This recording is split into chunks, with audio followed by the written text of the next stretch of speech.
মৰমৰ ছাত্ৰ ছাত্ৰীসকল, আজি আমি ক্লাছ 3ৰ পৰিৱেশ পাঠ্যপুথিত থকা পাঠ নম্বৰ হৈছে কিমান 12 আৰু পাঠটোৰ নাম হৈছে কি যাতায়াত আৰু যোগাযোগ।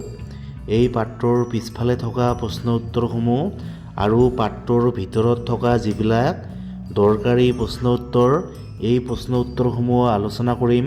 তোমালোকক ধুনীয়াকৈ বুজাই দিম, তোমালোকে ভিডিঅ'টো মন দি শুনিবা। প্ৰথমে অনুশীলনী 1 নম্বৰ উত্তৰ লিখা। প্ৰথমে ক নম্বৰ স্থল পথেৰে চলা দুখন যান বাহনৰ নাম।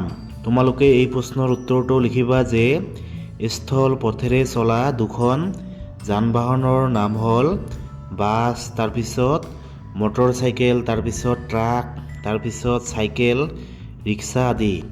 স্থল পথ মানে হৈছে কি ৰাস্তা, মানে ৰাস্তাৰে যিবোৰ যান বাহন চলে সেই যান বাহনবোৰৰ নাম লিখিবা। তাৰপিছত খ নম্বৰ যান বাহন থকাৰ বাবে আমাৰ কি কি সুবিধা হৈছে।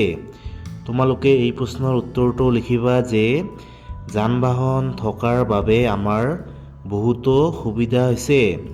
প্ৰথমে 1 নম্বৰ যান বাহনৰ সহায়ত আমি কম সময়তে মানে এঠাইৰ পৰা আন ঠাইলৈ যাব পাৰি।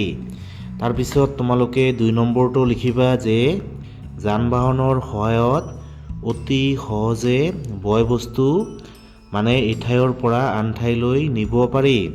তোমালোকে এই প্ৰশ্নৰ উত্তৰটো এনেকৈ লিখিলেই হ'ল। তাৰপিছত গ নম্বৰ 3টা যোগাযোগৰ মাধ্যমৰ নাম।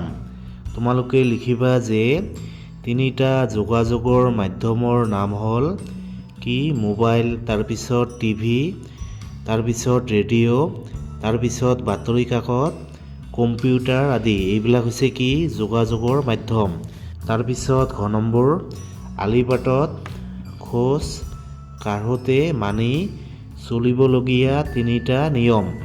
তোমালোকে লিখিবা যে আলিবাটত খোজ কাঢ়োঁতে মানি চলিবলগীয়া 3টা নিয়ম হ'ল 1 নম্বৰ ৰাস্তাৰ সদায় বাওঁফালে খোজ কাঢ়িব লাগে।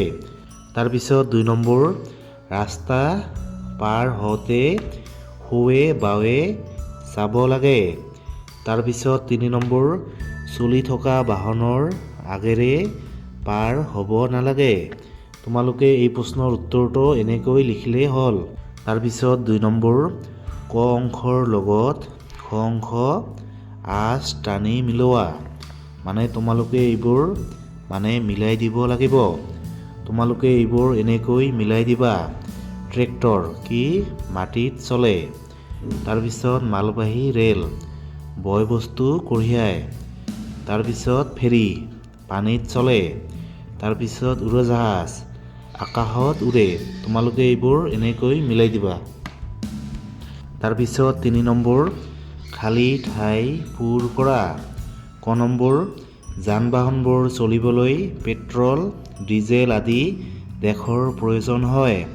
তোমালোকে খালী ঠাইত লিখিবা যে যান বাহনবোৰ চলিবলৈ পেট্ৰল, ডিজেল আদি ইন্ধনৰ প্ৰয়োজন হয়। ইন্ধন মানে হৈছে কি পেট্ৰল, ডিজেল, কেৰাচিন এইবিলাক হৈছে কি ইন্ধন। তাৰপিছত খ নম্বৰ উটক মৰুভূমিৰ দেশ বোলে। তোমালোকে খালী ঠাইত লিখিবা যে উটক মৰুভূমিৰ মানে জাহাজ বোলে।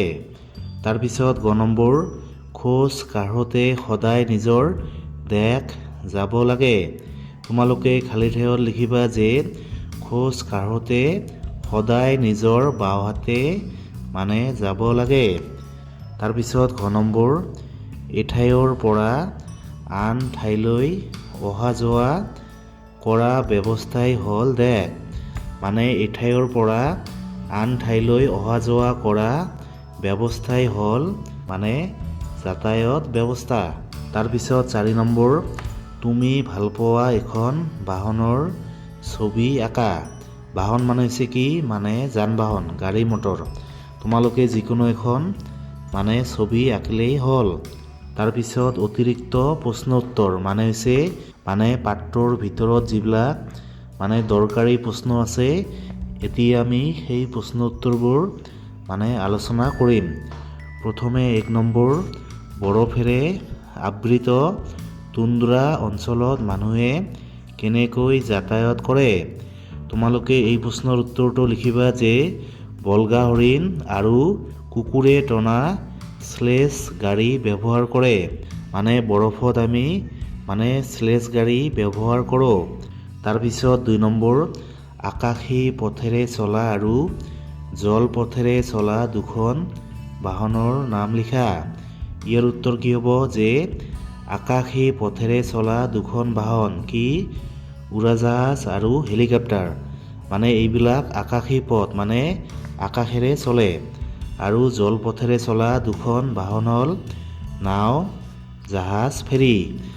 এইবিলাক নদী, সাগৰ এইবিলাকত চলে। তাৰপিছত 3 নম্বৰ, দেশ বিদেশৰ খবৰ পাব পৰা 2টা যোগাযোগৰ মাধ্যমৰ নাম। তোমালোকে লিখিবা যে বাতৰি কাকত, তাৰপিছত টিভি, তাৰপিছত ইণ্টাৰনেটযুক্ত মোবাইল বা কম্পিউটাৰ। এইবিলাকৰ সহায়ত আমি দেশ বিদেশৰ বাতৰি পাব পাৰোঁ। তাৰপিছত 4 নম্বৰ, পৰিবহণ ব্যৱস্থা কাক বোলে? তোমালোকে এই প্ৰশ্নৰ উত্তৰটো লিখিবা যে যান বাহনৰ সহায়ত বিভিন্ন বয় বস্তু এঠাইৰ পৰা আন এখন ঠাইলৈ কঢ়িয়াই নিয়া ব্যৱস্থাই হৈছে পৰিবহণ ব্যৱস্থা।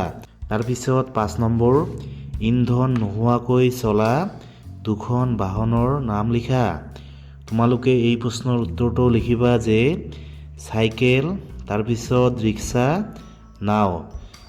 এইবিলাক চলাওঁতে আমাৰ ইন্ধনৰ প্ৰয়োজন নাই। ইন্ধন হৈছে কি? ডিজেল, পেট্ৰল, কেৰাচিন এইবিলাক হৈছে কি? ইন্ধন। তাৰপিছত 6 নম্বৰ, প্ৰাণীয়ে টনা দুখন বাহনৰ নাম লিখা। তোমালোকে লিখিবা যে গৰু গাড়ী, তাৰপিছত স্লেজ গাড়ী, ঘোঁৰা গাড়ী। এই যান বাহনবিলাক জীৱ জন্তুৱে টানে। তাৰপিছত 7 নম্বৰ, তলৰ যান বাহনবোৰ কি কি কামত ব্যৱহাৰ কৰা হয় লিখা। তোমালোকে এই প্ৰশ্নৰ উত্তৰটো এনেকৈ লিখিবা যে কি? এম্বুলেন্স। কি কৰোঁ আমি? ৰোগী এম্বুলেন্সেৰে আমি কি কৰোঁ? যে ৰোগীক আমি হস্পিটাললৈ অনা নিয়া কৰা হয়। তাৰপিছত ট্ৰাক, বয় বস্তু কঢ়িওৱা হয়।